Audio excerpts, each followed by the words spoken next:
परिवर्तन सृष्टि का नियम है। समय जैसे जैसे बदलता है वैसे ही एक शख्स को भी बदलना चाहिए और वैसे ही कहीं ना कहीं प्रकृति भी बदलती है। लेकिन क्या हो जब यहाँ पर नेता, प्रकृति, समय और यहाँ पर लोगों से भी तेज बदल जाएं और वो भी इस स्थिति में बदले, इस तरह से बदले कि आज एक राजनीतिक दल के साथ गठबंधन करके सरकार में है तो कुछ ही महीनों बाद यहाँ पर दूसरे दल के साथ सरकार में है। और ये भी छोड़ दीजिए, इतना बदलाव जब नेता ले जाएं कि यहाँ आज एक किसी सहयोगी दल के साथ गठबंधन वाली सरकार चला रही हैं और कल को जिसको गाली अब तक देते आ रहे थे, जिसको अपशब्द अब तक राजनीति के वार पलटवार करते आ रहे थे, बीते दिन तक जिसके साथ इस तरह का व्यवहार रखते आ रहे थे, अगले ही दिन अगर उसके साथ यहाँ पर गठबंधन की सरकार बना ले तो उस बदलते नेता और उस राज्य की क्या कुछ तस्वीर होगी, इसका आकलन तमाम दर्शक लगा सकते हैं। क्योंकि इस समय ऐसी ही स्थिति कुछ बिहार की बनी हुई है। 2020 में बिहार में विधानसभा चुनाव मौजूदा मुख्यमंत्री नीतीश कुमार की जेडीयू ने भारतीय जनता पार्टी के साथ एनडीए के भीतर रहकर लड़ा था, लेकिन 2022 में उन्होंने एनडीए से दामन छिड़ा करके यहां आरजेडी और महागठबंधन के साथ अपना जो कार्यकाल है वो आगे बढ़ाने की पेशकश रखी और उसके बाद कार्यकाल आगे बढ़ा भी, जिसके बाद माना जा रहा था कि नीतीश कुमार अब यहाँ पर लंबे वक्त तक आरजेडी के साथ रहने वाले हैं। क्योंकि इस सब के बीच ही नीतीश कुमार ने इंडिया गठबंधन की नींव रखी, वही इंडिया गठबंधन जिसमें अब कई विपक्षी राजनीतिक दल एकजुट होकर प्रधानमंत्री पद के लिए नरेंद्र मोदी को चुनौती देने के लिए आगे बढ़े चले जा रहे हैं। लेकिन अब वही नीतीश कुमार एक बार फिर से बीजेपी की तरफ रुख अपना चुके हैं और खबरें यहां पर यह तक आ रही है कि 2 ही दिन बाद नीतीश कुमार एक बार फिर से मुख्यमंत्री पद की शपथ लेते नजर आएंगे, लेकिन इस मर्तबा वे मुख्यमंत्री पद की शपथ लेंगे बीजेपी के साथ, यानी एनडीए के अंदर रहते हुए। बात इस मुद्दे पर होने वाली है क्योंकि बात जरूरी है। नमस्कार, SPN 9 न्यूज आप देख रहे हैं और स्वागत है तमाम दर्शकों का इस खास पेशकश में। अमन जी हमारे साथ हमारे सहयोगी हैं। अमन जी से बात करेंगे इस समय जो उत्तर भारत के तमाम राज्यों में मौसमी तापमान गिरता जा रहा है, लेकिन बिहार का जो सियासी तापमान है वो तेजी से बढ़ रहा है, उसको लेकर के इस पेशकश में बात होगी। अमन जी, पहला सवाल मेरा यही रहेगा कि जिस तरीके से लगातार यहाँ पर नीतीश कुमार का जो पलटना है वो बढ़ता, मैं कहूँ अगर जा रहा है कि तो शायद गलत नहीं होगा, क्योंकि आप देखिए 2013 से खास तौर पर नीतीश कुमार कम से कम 5 से 6 बार यहाँ पर पलट चुके हैं। चाहे एक बार आरजेडी के साथ आते, फिर बीजेपी के साथ, फिर आरजेडी, फिर यहाँ पर बीजेपी के साथ नजर आते हैं। सबसे पहला सवाल यही रहेगा कि एक बार फिर अब बीजेपी की तरफ लगभग नीतीश कुमार आ चुके हैं, क्या इससे बीजेपी को फायदा होगा, कैसे नीतीश कुमार को आगामी लोकसभा चुनावों में फायदा होगा? देखिए अक्षय, और मुझे याद आता है कि महाभारत में आप एक दृश्य को याद करिए जहाँ पर संजय से धृतराष्ट्र पूछते हैं कि इतिहास मुझे कैसे याद रखेगा। तो संजय वहाँ पर कहते हैं कि महाराज, सच में जो है झूठ में बोल नहीं सकता और सच आप सुन नहीं सकते। कुछ ऐसा ही हाल नीतीश कुमार का आपके में जिस तरह का इंट्रो था उस समय समझ पा रहा था, क्योंकि लगातार कभी बीजेपी, कभी आरजेडी, कभी बीजेपी, कभी आरजेडी। आखिर क्या मकाम है? क्या सत्ता को पाना ही उनका असली मकसद है? क्या सीएम पद की कुर्सी पर बैठे रहना ही उनका असल कह सकते हैं कि जीवन का मकसद हो गया है? तो कुल मिलाकर जो स्थिति है वो अपने आप में बेहद मेरे ख्याल से सोचनीय प्रश्न बनता चला जा रहा है कि क्या सिर्फ सत्ता को बदलने के लिए, सत्ता में लोगों को बदलने के लिए जो नीतीश कुमार हैं वो ऐसा जो काम करते हुए दिखाई पड़ रहे हैं। आप देखिए, इन 2020 की बात से अगर बात करें तो तीसरी दफा होगा जब मुख्यमंत्री के तौर पर वो शपथ लेते हुए नजर आएंगे।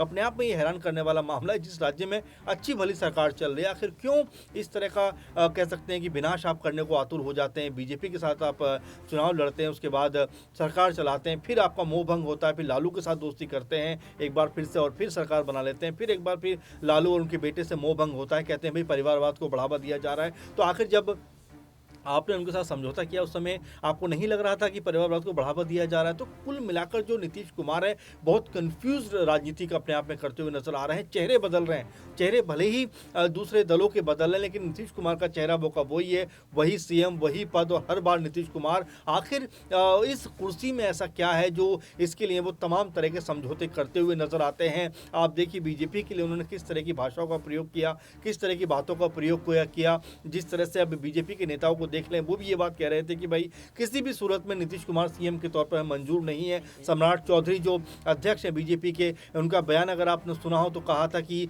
अगर जब तक मैं नीतीश कुमार को कुर्सी से हटा नहीं दूंगा, अपने सर की जो पगड़ी बांधी है वो नहीं उतारूंगा, तो उनकी पगड़ी का क्या होगा। अमित शाह जो बिहार जाते हैं कहते हैं कि नीतीश कुमार के लिए सारे दरवाजे बंद हो चुके हैं बीजेपी में, उस दरवाजे का क्या होगा।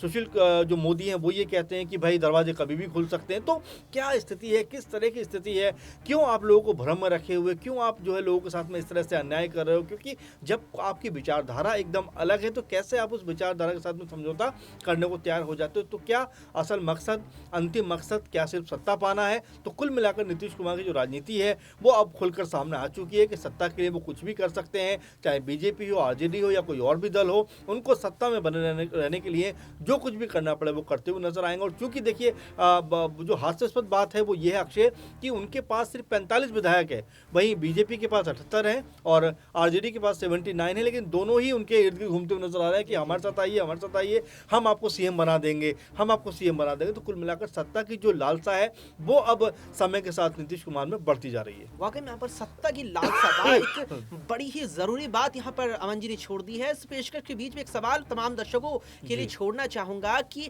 नीतीश कुमार जिस तरीके से 1.5 साल मान लीजिए कि उन्होंने एक प्रकार से अपना एक शेड्यूल बना रखा है कि हर 1.5 साल में मैं यहाँ पर सहयोगियों को बदलूंगा, 3 मर्तबा एक ही विधानसभा के कार्यकाल में एक मुख्यमंत्री पद के लिए शपथ लूंगा। तो क्या ऐसे व्यक्ति को मुख्यमंत्री के तौर पर आप स्वीकार करेंगे? इस पेशकश के बीच आपके लिए सवाल छोड़ रहे हैं, कमेंट बॉक्स में हमें कमेंट करके जरूर बताएं। अमन जी बात जारी है जैसे, तो अब लगभग यहाँ तय हो चुका है कि नीतीश यहाँ बीजेपी में आ ही चुके हैं, एनडीए गठबंधन में यहाँ पर आ चुका है। इसमें सवाल मेरा रहेगा कि बिहार में जो एनडीए गठबंधन है उसमें जो प्रतिक्रिया सामने आ रही है वो ये है कि नीतीश कुमार यानी जेडीयू और बीजेपी के साथ एनडीए में आ रही है, तो जो बीजेपी के अन्य सहयोगी दल बिहार में है वे कहीं ना कहीं इस बात से खफा नजर आ रहे हैं, चाहे यहाँ पर राष्ट्रीय लोक जनशक्ति पार्टी हो, यहाँ पर इसके अलावा अगर हम यहाँ पर बात करें चिराग पासवान की, चाहे यहाँ पर लोक जनशक्ति पार्टी यहाँ पर रामविलास पासवान वाली हो या अन्य दल भी हो, वे कहीं ना कहीं से खफा नजर आ रहे हैं। और लोकसभा चुनाव भी आ रहे हैं, 42 सीटें बिहार में आती हैं और 40 सीटें माफ कीजिएगा, और उसके एक ही साल बाद बिहार में विधानसभा चुनाव भी है। तो क्या बीजेपी को यहाँ पर नुकसान ना हो जाए? देखिए, बहुत सारे लोगों को चलना और उनको लेकर चलने का वास्तव में अपना एक कह सकते हैं इरादा होना अपने आप में बहुत महत्वपूर्ण बात है। क्योंकि आपने जो तमाम दलों की बात की है तो मुझे ऐसा लगता है अक्षय कि बीजेपी को ये कला आती है कैसे लोगों को लेकर चल रहा है। और महत्वपूर्ण बात आप कह रहे हैं कि बिहार के एंगल से अगर सोचा जाए तो जाहिर बात है पहले उस पर बात कर लेते हैं। क्योंकि अगर हम लोकसभा चुनाव की बात करें तो 40 सीटें वहाँ से आती हैं, 30-32 पे बीजेपी लड़ने की बात करती है। इसके अलावा जो राष्ट्रीय एलजेपी है वो बात करती है हमें ज़्यादा सीटें दो, जो पशुपति पारस की पार्टी बन गई है एक तरीके से। वहीं चिराग पासवान वाली जो कह सकते हैं एलजेपी है वो कह रहे हैं 4-5 सीटें हमें दो, उपेंद्र कुशवाहा कह रहे हैं हमें भी 2-3 सीटें दो। इसके अलावा जो मुकेश साहनी है वो भी कह रहे हैं 1-2 सीट हमें दो। इसके अलावा जो जितन मांझी है वो भी कह रहे हैं 1-2 सीटें हमें दो। अब ऐसे तमाम सारे दल पहले ही बीजेपी के साथ हैं। अब जेडीयू के आने के बाद क्या होगा? क्या वाकई जेडीयू को जो है 10 से 12 सीटें देती हुई बीजेपी नजर आएगी तो बीजेपी कितने में चुनाव लड़ेगी? तो कई तरह के इसमें दाव पेच हैं, लेकिन इन सब के बावजूद भी जेडीयू जो है बीजेपी के साथ आने को तैयार हो रही है। चिराग पासवान खफा है इस बात से, और किस तरह से बीजेपी इसको मैनेज करेगी। आज अमित शाह के साथ में चिराग पासवान की बैठक भी है। तो कुल मिलाकर ये जो पूरे का पूरा खेल है, सत्ता का जो पूरा हम चक्र देख रहे हैं उसमें कहीं ना कहीं बीजेपी की सबसे महत्वपूर्ण भूमिका हो जाती है। किस तरह से वो आने वाले दिनों में इन चीज़ों को मैनेज करेंगे। अगर मैनेज नहीं कर पाए तो ये उनके लिए कहीं घाटे का सौदा ना बन जाए। इसीलिए लगातार जो विनोद तावड़े हैं वो बिहार पहुंच रहे हैं। वहाँ पहुंचकर 2 दिन तक लगातार जो बिहार के तमाम बड़े नेता हैं उनसे बात करें कि भाई ये जो गठबंधन हम कर रहे हैं ये ठीक भी कर रहे हैं, हमारे साथ में ही इसका फैसला आएगा, हमारे हक में इसका फैसला आएगा, या फिर हमारे ऊपर ही इसका उलट कह सकते हैं परिणाम निकल कर सामने आ जाएगा। कहीं आरजेडी जो है हमसे ज़्यादा बाजी ना मारती हुई नजर आए जेडीयू के आने के बाद। तो कुल मिलाकर बीजेपी भी अभी बहुत कंफर्टेबल स्थिति में नहीं है। लेकिन हाँ, ये ज़रूर लग रहा है कि वहाँ पर सरकार तो बदलेगी, लेकिन ऐसे में क्या वाकई बीजेपी नीतीश कुमार के साथ में गठजोड़ करके आगे बढ़ेगी या फिर कोई और बड़ा खेल यहाँ पर होता हुआ दिखाई पड़ने वाला है? क्योंकि अगर आपको खबर हो कि 10 से 15 विधायक के आसपास कांग्रेस पार्टी के बीजेपी के संपर्क में बताए जा रहे हैं, और इसके अलावा जो जेडीयू है उसके भी तमाम सारे जो विधायक हैं वो ललन सिंह के संपर्क में बताए जा रहे हैं। तो कुल मिलाकर अभी स्थिति स्पष्ट नहीं है, लेकिन हाँ क्या कुछ होगा इसके ऊपर नजरें बनी हुई है। नजरें बनी हुई है। जैसे कि यहाँ पर अमन जी बात करते हुए आपने यहाँ पर संख्याओं का महत्व बताया है। जी। तमाम दर्शकों को बता दें कि इस पूरे सियासी चक्रव्यूह में संख्याओं का बहुत बड़ा महत्व है और जी। संख्याओं की अमन जी जैसे बात चल पड़ी है तो मैं एक छोटा सा सवाल आपसे लेना चाहूंगा। इस पेशकश में आखिरी सवाल रहेगा जी। कि जिस तरीके से संख्या बल बेहद महत्वपूर्ण होता है सत्ता में काबिज होने के लिए, चाहे यहाँ पर आपको सत्ता में काबिज होना हो या विपक्ष में किसी अपने दल को भेजना हो, यानी कि अगर जीत आपको दर्ज करते हुए अपनी सामने वाली पार्टी को विपक्ष तक ही सीमित रखना हो, तो ऐसे में जिस तरीके से 79 यहाँ पर सीटें फिलहाल आरजेडी के पास है और उसके साथ महागठबंधन के सहयोगी दल भी है जिनका समर्थन कुल मिला के 114 यहाँ पर बैठता नजर आ रहा है। यानी कुल मिलाकर कहीं तो तेजस्वी यादव और उनके समर्थित दलों के पास 114 सीटें कुल मिलाकर हैं और 122 का जादुई आंकड़े बिहार में चाहिए सत्ता तक पहुंचने के लिए।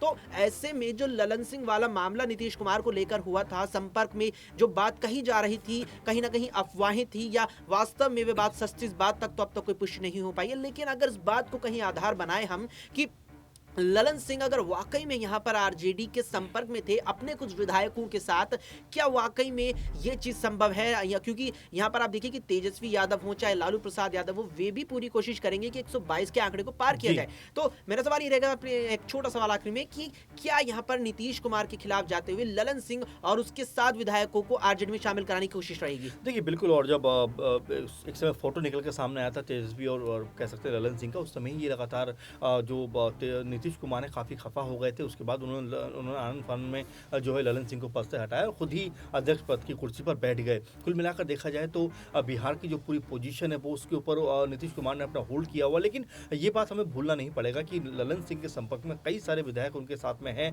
कई सारे विधायक उनके संपर्क में हैं और जिस तरह से उनको इग्नोर किया गया है, जाहिर बात है कि कल तक हो सकता है समीकरण और बदलता हुआ नजर आए, क्योंकि बीजेपी ने भी कोई जल्दबाजी नहीं की है, क्योंकि अभी इसमें बहुत सारा खेल होना बाकी है। क्या जेडीयू जो पहले से ही बात चल रही थी 2 फाड़ हो सकती है, तो क्या अगर 10 से 12 विधायक अगर वो खींच लाते हैं तो अब जैसा आपने आंकड़ा बताया, जाहिर बात है कि 113-14 के आसपास सीट तो इनके पास है ही, अगर 10 से 12 इनके पास आ जाती है तो ये आंकड़ा बन जाता है 24-25 के आसपास का, तो बिल्कुल बहुमत जो है वो आरजेडी या उसके गठबंधन के पास में आ जाएगा। तो कुल मिलाकर अभी बहुत खेल होना बाकी है, लेकिन फिलहाल इसमें क्या ललन सिंह की भूमिका रहेगी इसके ऊपर सबकी निगाहें होने वाली है। सबकी निगाहें होने वाली हैं, क्योंकि इस समय जो सियासी उथल पुथल की स्थिति बिहार में बनी हुई है वो बेहद ही जरूरी यहाँ पर नजर आ रही है, क्योंकि लोकसभा चुनाव भी बेहद नजदीक आ चले हैं और साथ ही साथ बिहार में विधानसभा चुनावों में भी अब 1.5 साल से भी कम का वक्त रह गया है और यहाँ पर तमाम ऐसी चीजें हैं जिन पर अब बात चल रही है और आगे भी बात होने वाली है, क्योंकि बात जरूरी